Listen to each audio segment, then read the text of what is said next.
Hey guys, it's Jason back again at MRS Hobby, and today we're going to start talking about some paint techniques, stuff that I've used to paint my army.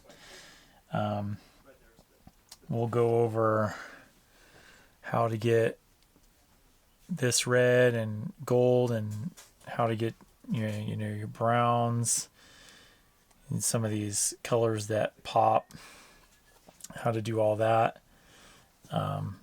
We've got these fluorescent colors in here in the lenses. We'll go over all of that. And then also painting the bases. We've got some techniques on how to do that. And then so we'll go over reds, and then how I do black as well. I've got some black and how to get some of that highlighting, and then some of the how to work some of these smaller details, and then grays and yellow, and then other lenses, the gold and the metallics, how to make those really kind of stand out.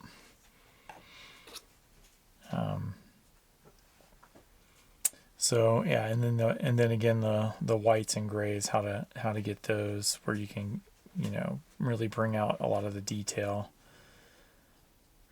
So today I think we're gonna start with the red that I use. It is a 3-part process. My red, I start with corn red. It's a Citadel Games Workshop color, followed by a wash of Nuln Oil, and then this Mist of Ston red. I don't know some of these names, right? Like, they're just kind of crazy. So we'll just take one of these crisis suits that we were building in previous videos here. I've just got him based on some cork, and then primered gray, and so I'll just paint like a section like of his body here. I'll probably do gold and red together. And that's how I typically paint. In this case, I have like the inner workings of the mechanical stuff as gold, and then I have the armor as gray. I just bought these brushes, kind of on a deal off of Amazon. They're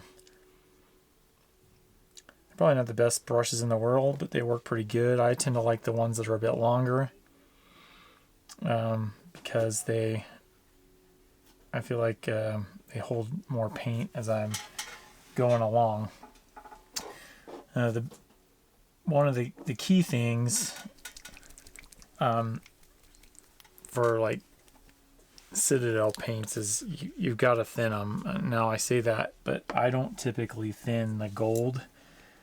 I typically just kind of thin the the various colors, but I'll just kind of paint some of the gold stuff on here around the body so that I can get into painting the red. The gold is fairly simple.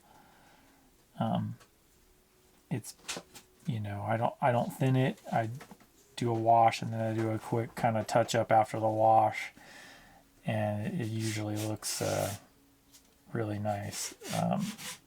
The gold is Retributor armor. It is my favorite gold in the Citadel line. I think it's the most, I don't know, it's the best as far as I'm concerned. I think it looks really good. It goes on. really well too. Some things to note about painting. Now this isn't going to be how probably a good majority of people paint like regular model cars. This is type of it's kind of a grimy, war torn type of a look when it's done, with a lot of kind of artificial highlights. Instead, you paint on highlights versus having them be natural. The other thing about when we paint, I like to paint the stuff that is kind of the inner workings first, and then come back over it with the colors. And so I can be kind of messy when I'm putting the first coat on, because I know I'm just going to come back over it again and just paint some other, whatever main armor color right on top of it. So that kind of helps it speed the process up. You don't have to be quite as careful whenever you're just going to come back over it. So I'm pretty comfortable with painting this style now, because I've painted more than 100 in this, in this. Yeah, so we want to make sure that we kind of get all the stuff that's going to be deeper down kind of painted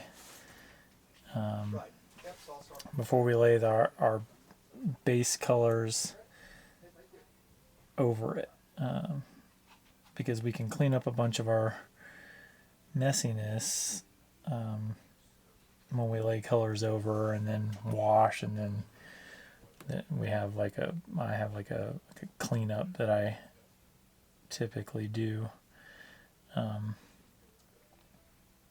or I'm cutting in the finer details and just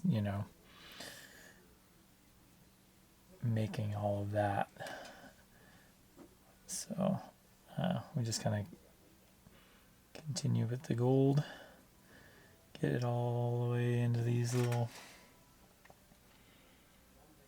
nooks and crannies. Now, if there's something that you can't reach but you can't see it, I mean, you can try to fight your way down into the cracks and crevices and try to get every little nook and cranny. But chances are, if you can't see it when you're just looking at the model, then you just don't really need to fret too much about it.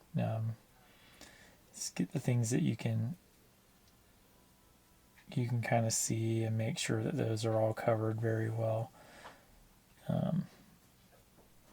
And chances are no one else will notice any of the other business. Now, you can see I am really just kind of slapping it on here. I am not really taking a whole heck of a lot of care. I am just getting paint on plastic, as it turns out.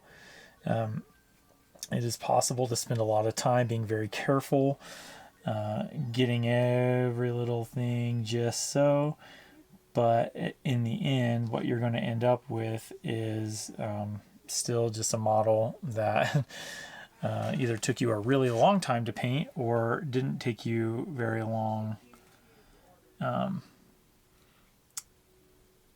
But like I always say, if painting is what makes you happy and you like to spend hours and hours and hours just really laying down beautiful coats of paint on your models, then don't let me be the one to tell you to not do that. Do what makes you happy in terms of this sort of stuff. I have hundreds of T'au Empire army miniatures. And so at this point in my game, everything that I do, I am trying to figure out how to get it on the table as quickly as possible and still have it look good.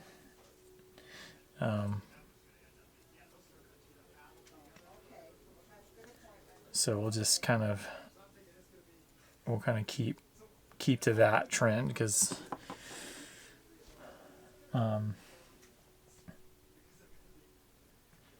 that's ultimately we want to play, right? That's so getting it on the table with some paint on it is it's a part of it, but it's not everyone's favorite part. Now, I do enjoy painting, but sometimes it can feel kind of like a chore. So the other thing I recommend to do as you start painting your army is keep paint recipes, and I don't mean like oh, I mixed some colors together. I mean, yeah, you should probably do that as well, but more what I'm talking about is remember how you got a specific color or overall in product. Just remember how you got there.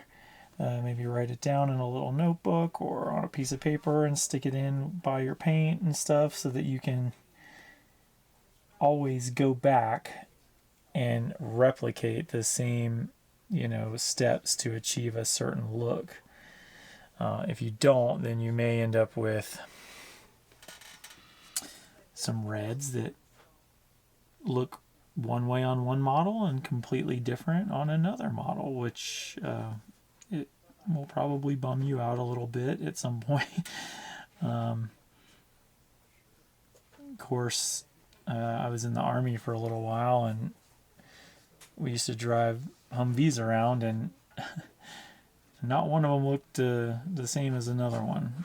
They all looked like the same vehicle, but as far as like paint jobs, some of them were desert camouflage, and some of them were woodland camouflage, and some of them were tan, and some of them were straight green. So maybe you've just got kind of a ragtag army, and you're just trying to get your units out there. That might just be the aesthetic that you're looking for. But if not, if you want them all to look the same, then remember to write down those recipes, so you can always get back to that look.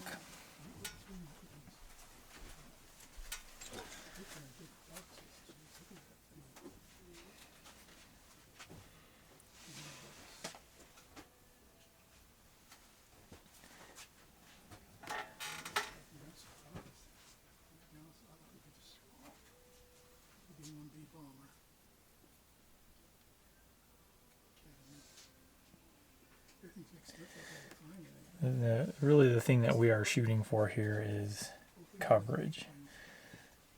Don't worry so much about staining the lines, but make sure that everything, like I'm painting gold right now, make sure you get the whole surface gold, because we'll come back in and be a little bit more careful when we put the red on top of this.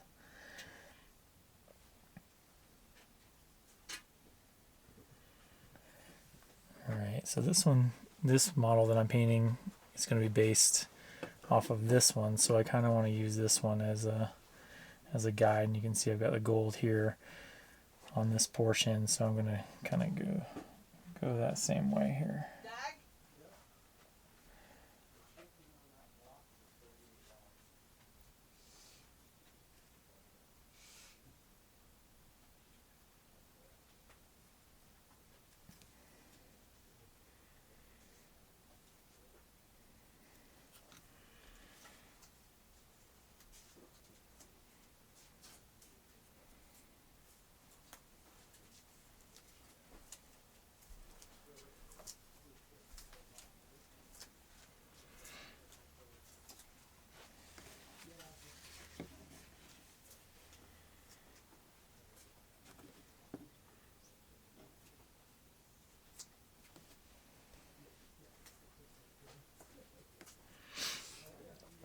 ultimately when we're putting these colors down too, I know everyone kind of jokes about like the too thin coats, but when it comes to the Games Workshop's paints, they are pretty thick. So I feel like you do get a better overall look if you just thin it down. You don't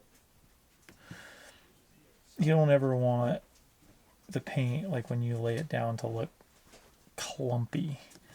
Like if you can see a texture in a paint that's not a textured paint, then it's just too thick. I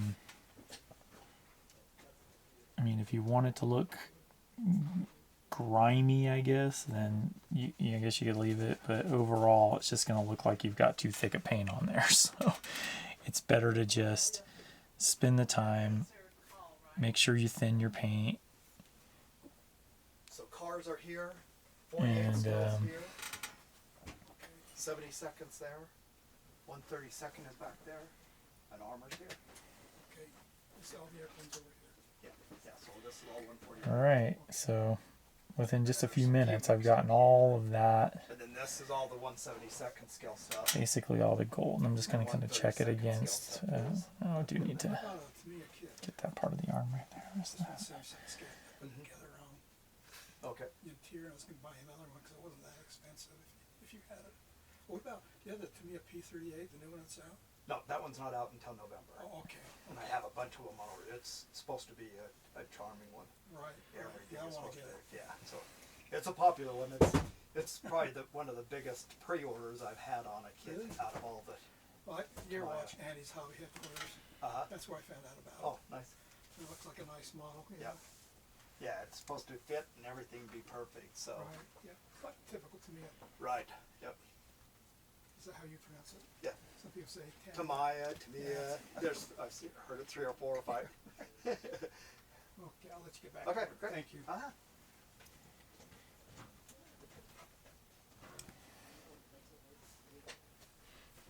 All right, I'll get these inner workings here. Make sure I get all that painted gold.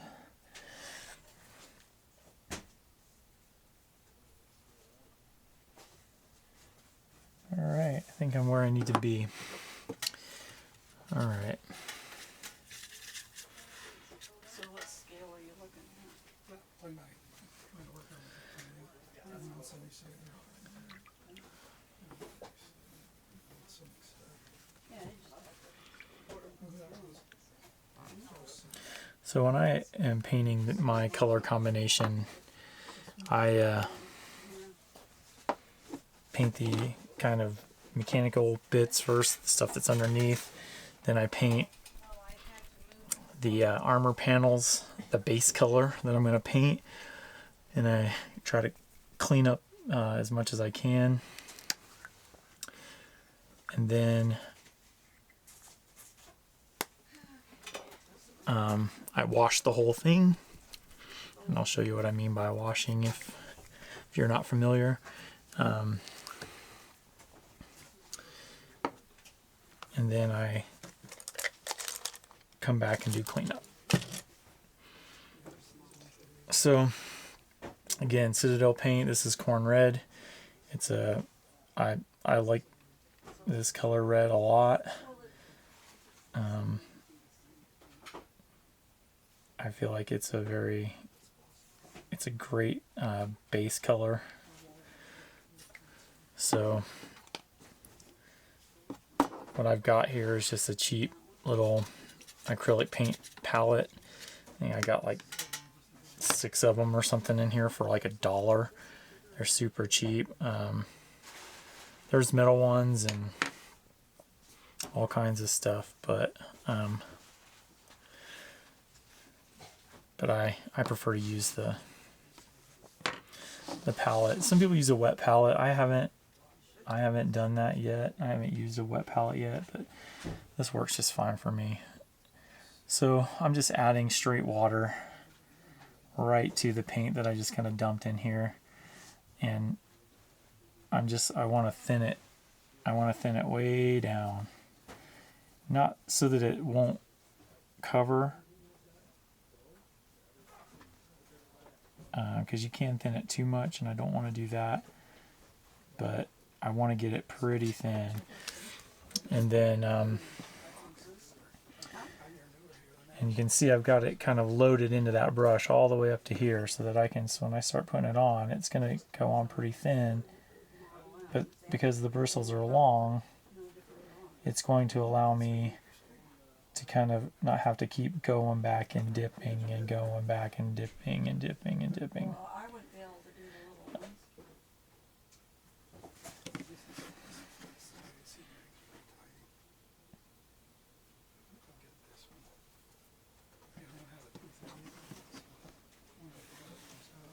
Maybe you should pre-order it. He's got a bunch of them coming in. Yeah, and we said he's got a bunch of them pre-ordered.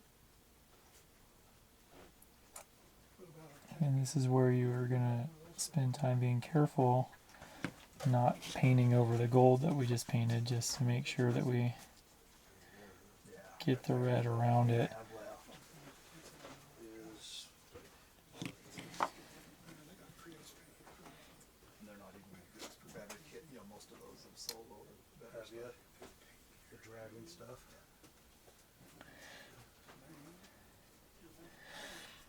I'm not going to paint the whole model this red for now. I mean, I just want to show you guys how I get the reds that I get. So I'll probably paint this arm and let you guys I was in a pretty heavy, see I had two guys that buying everything. the So I full bring an extra one, and then the two guys procedure moved away, so I of quit this, buying, the red. you know, because it just wasn't. One's just doesn't. The nice thing about having the paint be as thin as it is too is that it'll kind of flow down into a little cracks and crevices, and Well, and then the new kits got so expensive, but they're it really retains nice, the but detail. they're We not- don't lose it. We get the paint down in there, but we don't lose the detail because of the paint being so thick. Oh, from oh, the dragon. Right. Yep. So I'll just kind of keep. Nothing in furniture-wise or anything, huh? This is kind of where you want to spend a little more time. But even in this phase, it's not super critical to be 100% perfect, because we're still going to wash it and then we're going to come back over it and hit it again with this base coat. You want to check?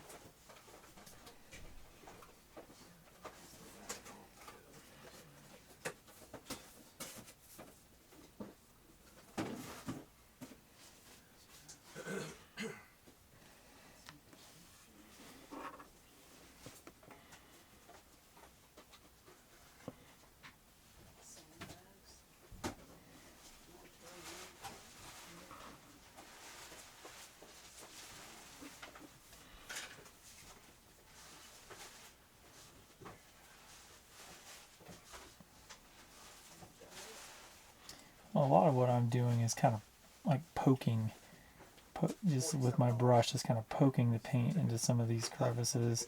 That's the other thing about having a nice long bristle brush, is that you can kind of Anything I don't have. kind of poke the paint in with your bristles and get it into all those little nooks and crannies. This AFV club, it was a smart kid.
continuously poking it in there. At least in this phase.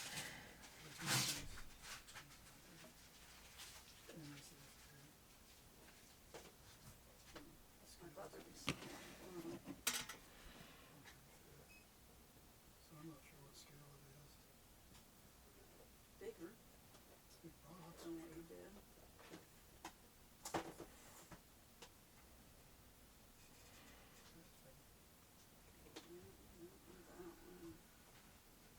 Let's look at it, see if you see a truck somewhere, or some similar to a truck. I did see a truck thing. This thing. There's Thunder models too, even. You get both of those. Yep. Could some of that So I'm always kind of stirring my paint every time I get my brush in there. I don't want to load it up too much, just kind of get some on there and keep it. This guy over here, he's painting figures. These really good. It's AMT.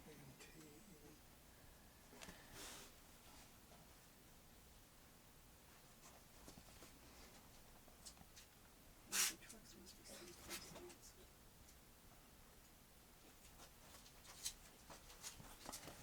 all right. So If you're available to take pictures, there is a bunch of stuff out from Toto and. Oh, God. And then I'll do the other, Walking on it. whenever you're ready, when we get those on the shelf, then I'll do get the rest of this red on here, and then we'll go to the ink wash.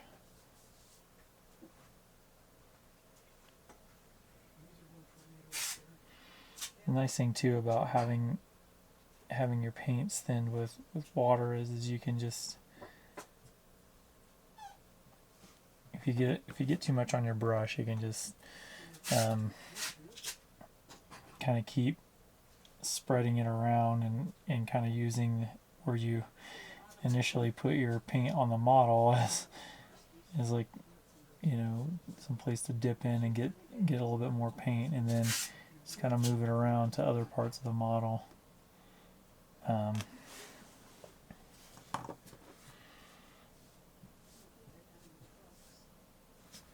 As some of these have started to dry, you can see how they get kind of flat, and that's fine.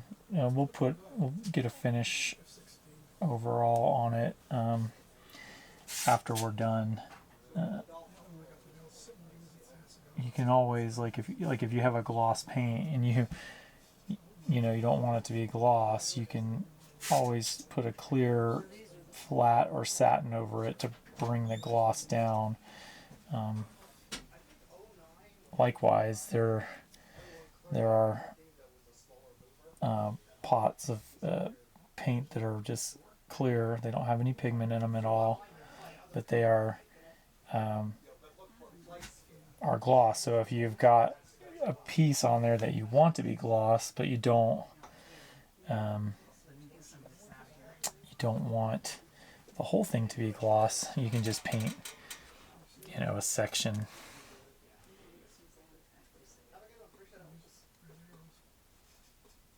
All right. So we've got kind of the red on the arm there. So now you can kind of see it's kind of flat, doesn't have a ton of depth, but that's okay because the wash that we're going to put on is going to really, when I first started, painting, the guy that sold me the Nolan oil said it's talent in a bottle, and he's not wrong. I mean, it really makes it look like you're like a dynamo. So all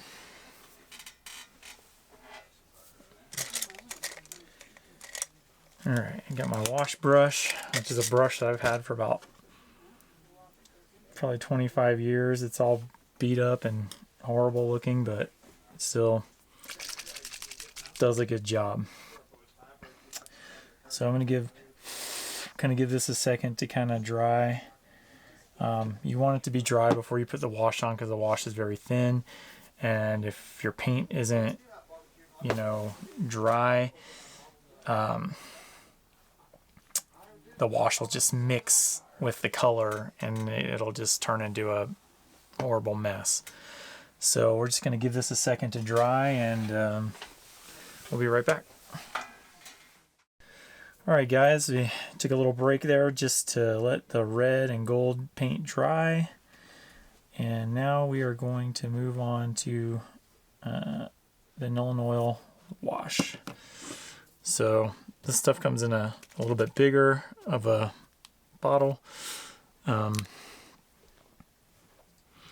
It may seem like it's expensive, but trust me when I tell you it really is. This stuff just makes all the difference in the world, and you'll see right now what I'm talking about. So I've just loaded my brush. This is a very kind of soft brush. It's more like, it feels like a mop almost, you know. That's what I love about it. It's an older brush, but so I just load that up, and then you literally just kind of paint the whole thing, and you'll see, like, look at the detail on the gold. It just pops right out. That panel line, all the little nooks and crannies, you just kind of mop this on there. And I try to take some excess off because I don't want it to be like super dark around stuff.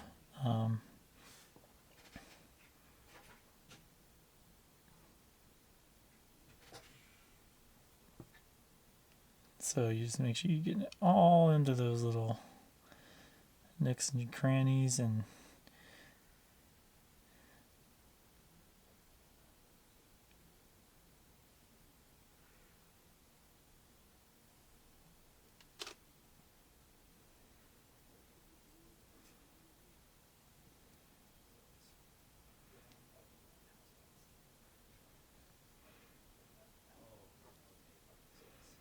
it looks pretty glossy here, but this is not the gloss variant. There is a gloss variant of Nuln Oil. This is just a regular flat.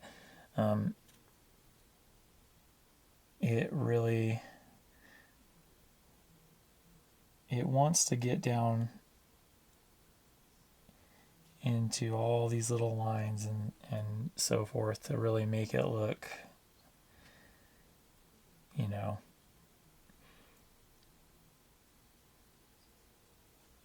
I don't know, dirty, I guess. I mean,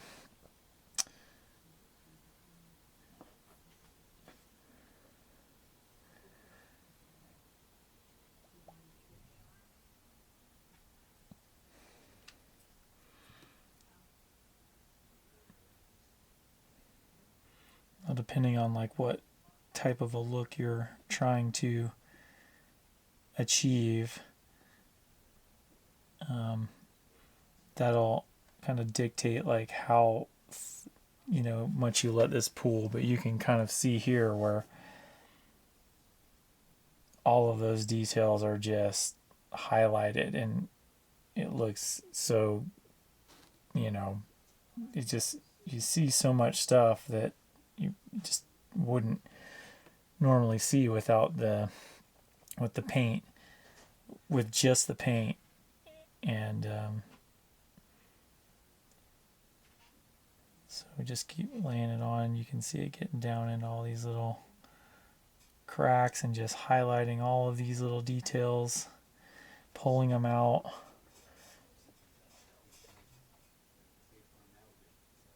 And you can just kind of take your little mop brush and poke it into these little corners and stuff, and just to get it where you want it to lie.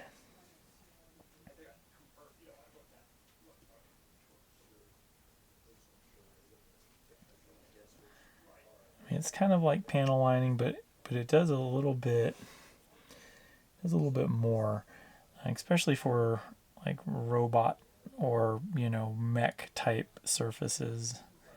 It really kind of gives them like this war machine, grimy look that is really kind of cool. it'll get right into these little like vent pieces, and it'll just bring out all that detail. It almost like vanishes whenever you primer a model. You can kind of see it when it's in the gray plastic, but then when you start to primer it, you're like, oh no, hope I didn't put too much primer on there and lose all my details.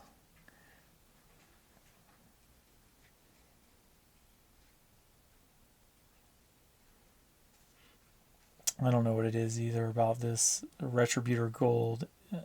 It's my favorite gold of any of the other golds, and there might be a better one out there, but I haven't come across it yet. So I swear by this stuff. It just looks so good.